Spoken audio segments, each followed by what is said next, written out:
which we're not going to go into deeply about because we don't have that much time. We're starting with the In Holland current travel policy. The most important things that they use are that they go off of the advice from the Ministry of Foreign Affairs.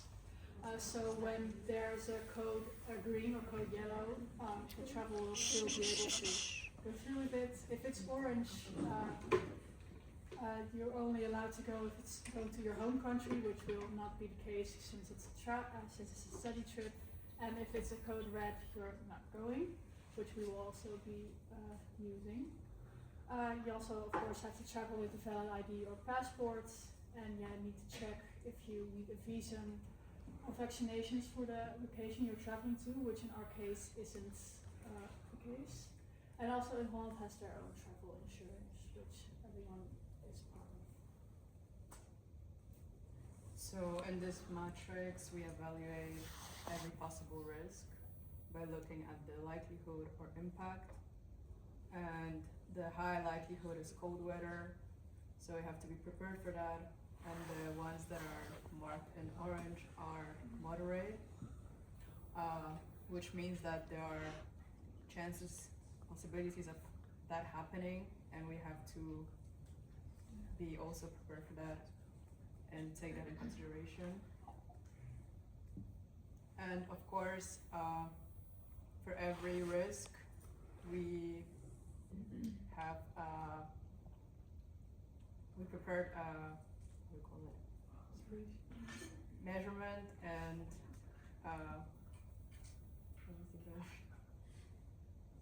There's a procedure for Procedure, if it happens if it or happens, defensive yeah. measure. And then we also look at the safety procedures and emergency scenarios.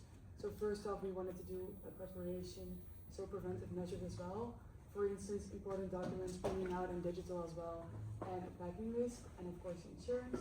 We also, during the trip, we also want to prevent anything bad happening. So personal safety is of course the most important thing for all the students.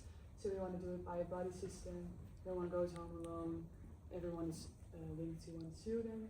A 24/7 contact person per day, and then other things as well. And we also chose a few emergency scenarios. So for instance, if a student gets lost, we meet up at a meeting spot if their phone is not working and get in contact with them. Or in case of a natural disaster, move to a safe place immediately, do a head count, and check of course for any injuries and immediate hazards. Right, so of course it's really essential to have a solid communication plan. So we basically work with 4 communication methods. So first of all, the internal communication, so amongst each other as organizers, and we will mainly communicate over WhatsApp.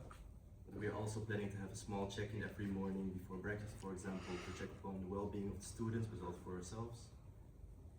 Each organizer is also responsible for one part of the group, so let's say 5 or 6 students. So you're also the contact person for this, for those students, very important. Then for the student communication, as mentioned before the trip, everything will go by email. So for example, the itineraries, checklists, and the emergency protocol. And we will also present this in the pre-departure presentation. During the group, we'll communicate through the WhatsApp group. So that's easiest for all the quick updates, questions, and answers. Then we also have a list of other members from our partners, so the most important contact persons. So in case something would happen, for example, the bus might break down, or we have a bicycle accident during the bicycle tour in Lille, then we know who to contact, and he or she can help us further. And then emergency contacts, of course, 112 for both countries, Belgium and France. And in case of emergency, we also make sure to contact the contact person or the parent. So as you can see here, we also create this emergency protocol for students. So I'm not really going into it because of the time, but as you can see, it's basically a step-by-step plan that they can directly follow. So for example, it says who to contact, which information you definitely have to share, who to contact if you don't get a reply, and what you do if you cannot use your phone if there's no signal, for example. And lastly, of course, really important to know, after contact is made, stay calm, stay where you are. If possible, share your live location, and yeah, give updates to the organizers. Yeah, so we also wanted to touch a little bit onto the sustainability part. Of course, our main goal is to minimize the environmental impact on our trip.